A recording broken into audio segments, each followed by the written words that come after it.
Olá pessoal, meu nome é Cora, ou Corita, e eu fiz a 20ª Master CMA. Meu nome é Mira Rios, fiz o escalata número 64, Terifere.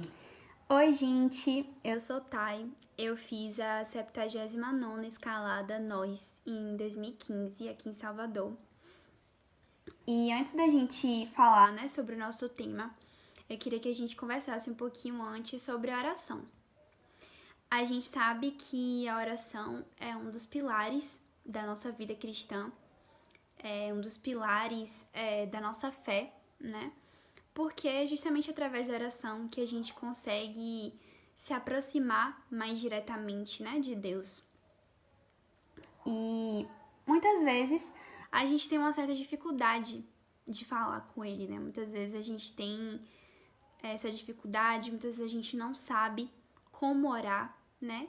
E isso é porque a oração nada mais é que um aprendizado. Então ela requer um exercício constante da nossa parte, requer o nosso cuidado, requer a nossa atenção, né? E para falar mais um pouquinho sobre isso, eu trouxe a parábola do fariseu e do cobrador de impostos, que traz justamente um conflito, né, de qual seria a melhor forma de falar com Deus.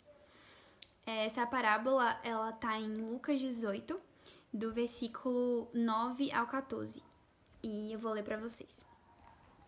Jesus também contou esta parábola para os que achavam que eram muito bons e desprezavam os outros. 2 homens foram ao templo para orar. Um era fariseu e o outro cobrador de impostos. O fariseu ficou de pé e orou sozinho assim: Ó Deus, eu te agradeço porque não sou avarento, nem desonesto, nem imoral como as outras pessoas. Agradeço-te também porque não sou como este cobrador de impostos. Jejuo 2 vezes por semana e te dou a 10ª parte de tudo que eu ganho.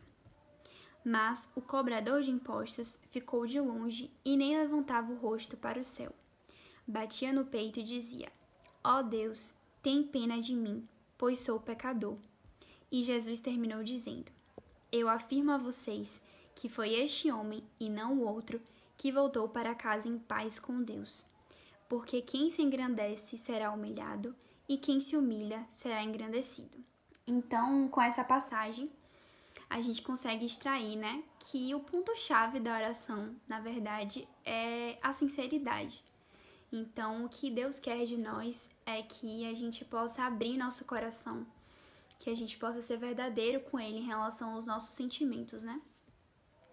E Ele não espera da gente palavras bonitas, muitas vezes, né, que podem estar vazias, palavras que vangloriam, mas que muitas vezes estão carregadas de hipocrisia, de arrogância, de individualismo, né? E isso tudo para agradar ele. Mas o que realmente irá agradá-lo é a gente contar o que está no nosso coração, né? Então é a conversa, é a sinceridade que ele quer de fato de nós, né? E para a gente orar, existem diversas formas, né, da gente fazer. E a forma que a gente vai orar é, na verdade, um instrumento, né? É basicamente um instrumento para nos permitir conversar com ele. E existem diversas formas.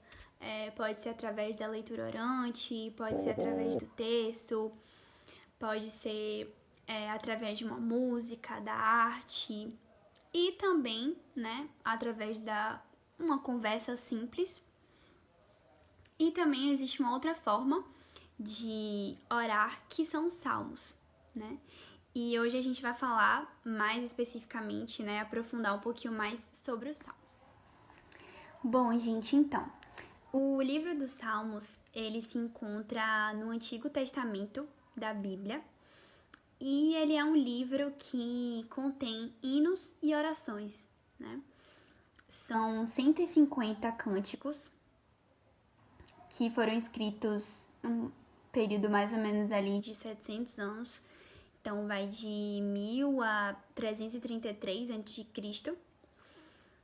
E os salmos, eles são uma ferramenta muito interessante, muito boa pra gente se aproximar de Deus, porque eles expressam sentimentos e emoções que todos os indivíduos passam.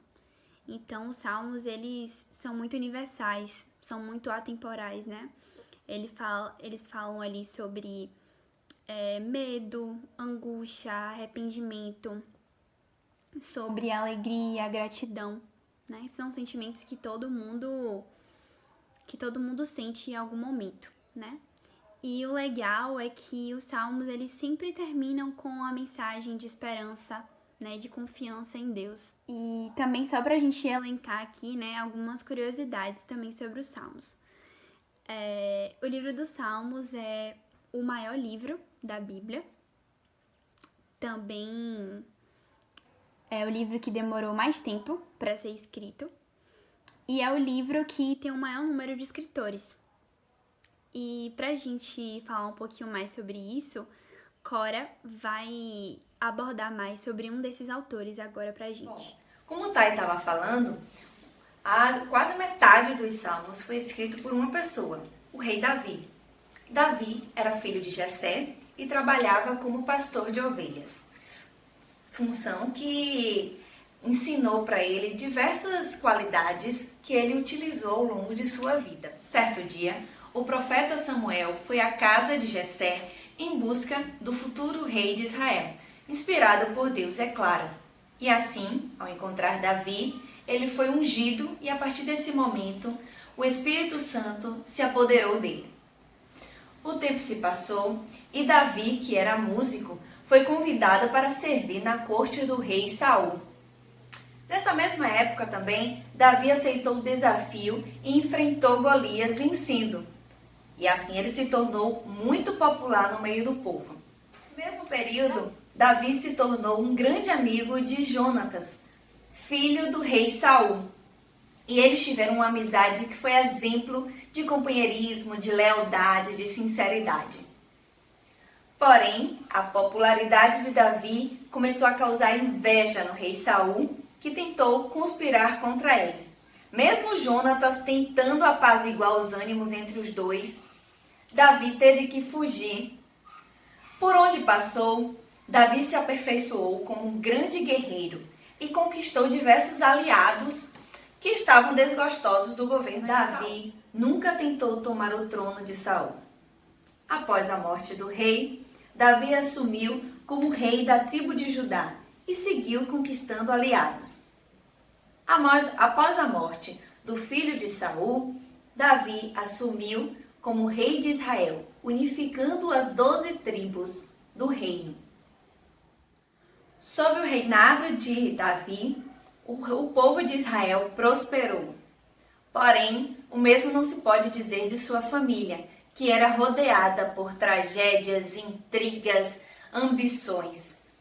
E foi num período de grande prosperidade que Davi experimentou o seu pecado mais amargo. Em adultério com Betseba, ele conspirou para a morte de Urias, esposo dela. Porém, Davi se arrependeu muito disso ao ser exposto pelo profeta Natã e se arrependeu profundamente do que fez. Deus o perdoou pelo seu pecado, porém não deixou de castigá-lo. Bom, mas eu contei essa história toda para falar que Davi não era um homem perfeito. Ele tinha inúmeras qualidades, era um amigo fiel, leal, companheiro, porém tinha grandes pecados na sua vida. Porém, de todas as qualidades de Davi, o que se ressalta é a sensibilidade dele à voz de Deus. Ele ouvia a Deus, ele confiava em Deus, ele estava sempre de coração aberto, nem que fosse para pedir perdão sincero pelos seus pecados. E todos esses sentimentos de Davi foram expressos nos seus salmos. E uma característica dos salmos, de uma forma geral, mesmo aqueles que não foram escritos por Davi, é esse expressar sincero dos mais profundos sentimentos humanos. Sejam eles de arrependimento, sejam eles de agradecimento, sejam eles de reconhecimento do poder divino. Então, todo aquele que crê e tem esses sentimentos encontra nos Salmos grande fonte de oração por identificar esses sentimentos nas Escrituras. Vamos ver agora um trechinho do Salmo 50, onde Davi expressa o seu grande remorso pelo que fez, após ser repreendido pelo profeta Natã. Meu pecado me atormenta dia e noite, e o tormento já se fez meu companheiro. Pecado, pecado, sombra negra sobre mim. Minha mãe me fez no chão de paixão e eu nasci assim, inclinado a pecar, a pensar só em mim. Eu não sei me sair, sinto-me só. Eu suplico ajuda, meu Deus, meu Senhor. Misericórdia.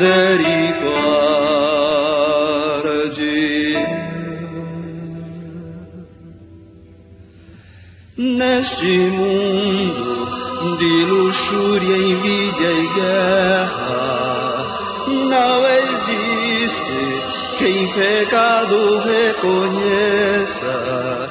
Pecado, palavras sem sentido e sem valor.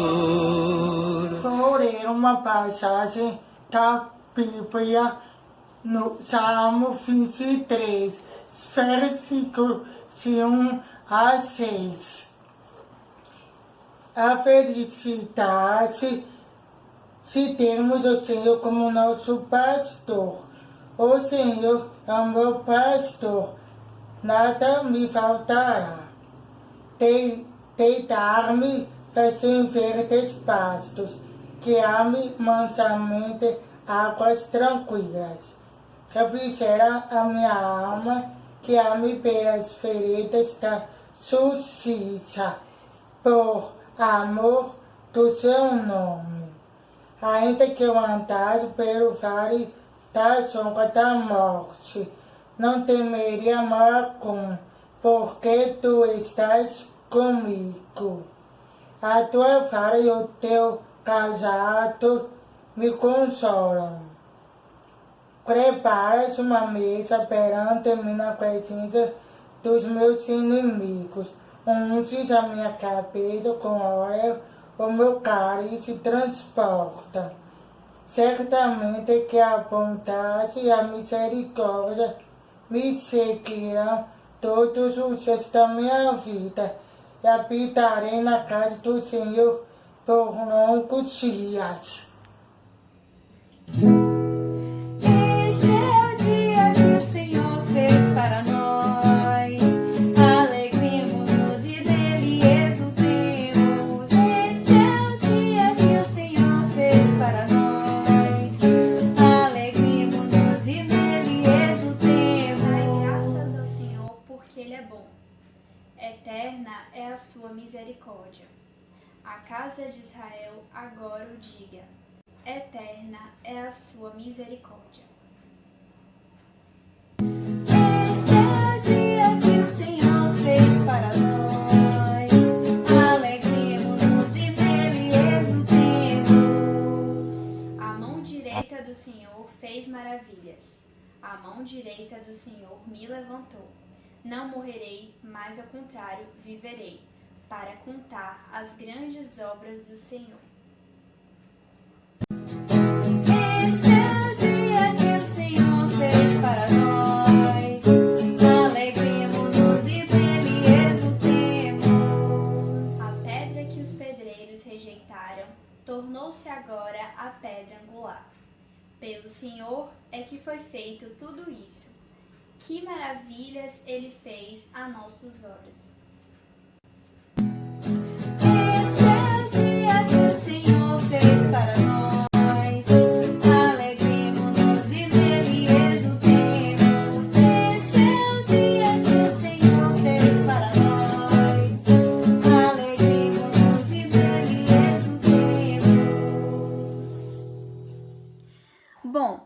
por fim, a gente queria propor que, caso vocês tenham um salmo de preferência, aquele salmo que te toca mais, que você possa deixar aqui nos comentários do vídeo, que você possa contar pra gente que salmo é esse.